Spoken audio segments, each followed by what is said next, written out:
Pag-usapan pa natin ang mga isyong sinagot ng palasyo kasama si Mobile Journal Julie Baiza.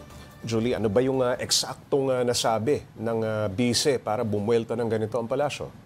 Paps, ang sabi ni VP Sara, tumingin daw sa salamin si PBBM every time nasasabihin niyang wag mamumulitika kasi sila raw sa administrasyon yung namumulitika. And ang giniit pa niya, sinasagot lang naman nila kung ano yung mga pag-atake na sinasabi ng palasyo. Kaya nga yun yung sinagot ni Yusek Claire kanina na even naman na hindi ka inaatake, programa lang ng Pangulo, inaatake or sumasagot ka pa rin. Okay, Julie, nasabi rin ni VP Sara na political persecution lamang ang impeachment laban sa kanya. Ano ang reaksyon naman ng palasyo dito? Sabi ni Yusek Claire, Paps, igagalang daw. Sabi niya, okay, kung political persecution igagalang natin. Yan pero ang opinion niya. Yun yung opinion niya. Pero sa panig daw ng palasyo, wala silang binabatong political persecution kaya VP Sara.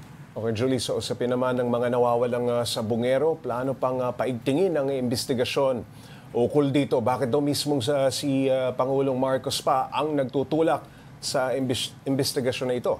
Paps, noong una kasing lumabas yung mga pangalan, may matunog na pangalan na influential, na posible daw ma-influensyahan even yung judiciary. Tinanong nga, ano yung magiging hakbang ng Pangulo? Kasi lumalaki na yung issue. So noon nga nasabi na imbestigang mabuti, palalimin yung investigasyon. And nagkaroon kasi, Pops, ng development ngayon na nasabi daw ng DOJ na yung mga war on drugs cop, yung mga involved din sa war on drugs, involved din sa missing sabungero case. So, kaya ang sabi, expand natin ngayon, palawakin natin yung investigasyon kasi mukhang sanga-sanga na at konektado yung mga krimen. Pero nilinaw nga ni Yusek Claire, hindi naman daw sinasabi na guilty sila, Paps. Dadaan pa rin naman daw yan sa investigasyon.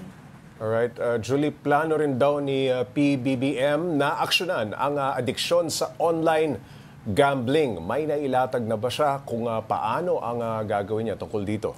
Ang DOF kasi, Paps, nagsabi sila na magpapataw ng bagong tax para sa online gaming. Ang sabi ng palasyo, pag-aaralan daw yan ng Pangulo. Hindi naman daw tututulan niya ni PBBM. Basta dumaan sa masusing pag-aaral. Naitanong na nga rin namin, paano yung mga social media influencers na nagpo-promote din ng gambling?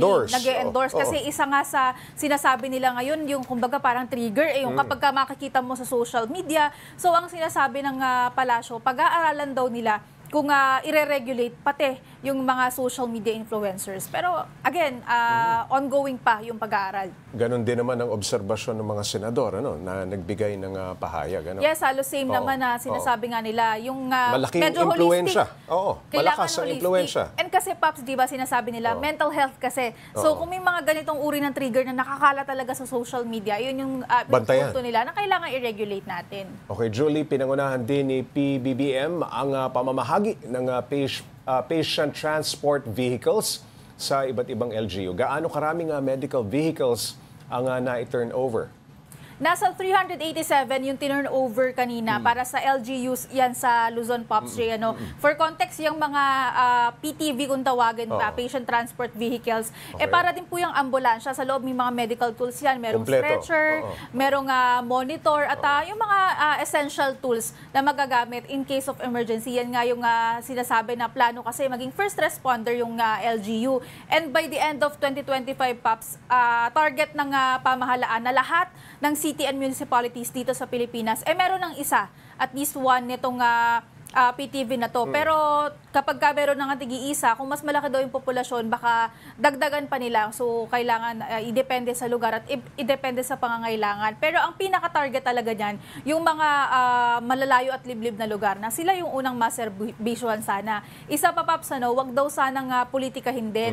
Kasi nga ang sinasabi baka may mapaboran, sinasabi. Based daw sa experience to ni BBM nung siya ay nasa LGU pa, nung gobernador, minsan sinasabi, may palakasan system sa pagkuha ng mga ganyan. Kaya yun yung inutos niya. Sinabi ng PCSO kanina na hindi natin po politikahin yan. Isa pa, Paps, na sabi ng Pangulo kanina na may aspiration siya na sana wala na daw maging gastos na yung mga pasyente na magpapa-ospital. So pinapalawak daw yung coverage ng PhilHealth, and at the same time yun nga na sana daw dumating yung panahon na 100 na lang for administrative cost yung babayaran ng mga pasyente. Yung wala nang ilalabas na pera. Wala nang ilalabas na pera sa bulsa. Na may sakit. Okay. Naging matunog din ang umano'y palitan ng liderato sa PCO may kumpirmasyon na ba? Naku, Paps, ilang linggo na yan, ilang linggo na nating Oo. pinag-uusapan tong palitan ng liderato. Pero kanina si Yusek Claire, sinabi niya na hanggang ngayon si Sec J pa rin yung acting secretary. Pero tinanong siya, ibig sabihin ba niyan dinedenay mo? Kasi lumutang is pangalan ni former journalist Dave Gomez. Ibig sabihin ba dinedenay mo? Ang sabi niya, hindi raw niya madedenay. Hindi rin daw siya makakasagot ng oo o hindi kasi wala pa daw update na dumarating sa kanya. I can't confirm or deny. Parang gano'n. Oo, parang ganon. Okay, maraming salamat. Mobile Journal Julie Baiza.